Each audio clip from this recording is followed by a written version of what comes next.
Dead on the spot ang 49 anyos na tricycle driver na si Angel Gocoyo matapos na pagbabarilin sa kanilang lugar sa barangay Monbon, Irosin, Sorsogon, dakong alas 6:20 ng umaga kahapon, Setyembre 11. Ayon sa investigasyon, nag-aantay ng masasakay na pasahero sa gilid ng kalsada ang biktima nang biglang dumating ang dalawang hindi pa nakikilalang sospek sakay ng motorsiklo at pinagbabaril si Gocoyo. Nadamay din sa pamamarilang isa pang tricycle driver na tinamaan ng bala sa kamay na agad naman na sinugod sa Irosin District Hospital.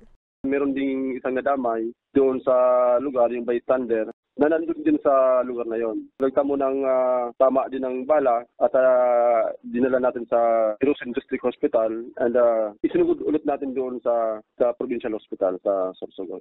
So kahapon, nakausap naman natin yung wounded doon sa Sorsogon Provincial Hospital at stable naman ang kanyang kalagayan.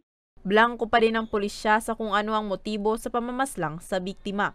Ongoing yung aming investigation dyan at nakapagkanak din kami ng backtracking doon sa mga na-review namin ng mga CCTV, yung kung saan ang galing yung suspect, kung ano yung ginamit nila na getaway vehicle at yun nga, kung anong suot nila. Kung base naman sa nakalap namin na mga CCTV, hindi talaga natin ma-identify kasi para sa naka-full face helmet and may mga area kasi ma'am na walang CCTV kaya medyo nahirapan tayo. Pero ongoing pa rin ma'am yung ang backtracking natin at litay-litigil hanggang hindi ma-identify ng suspect.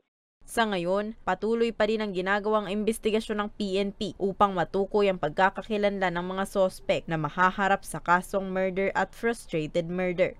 Para sa mga balitang Tatak Bicol, Rose Bilista.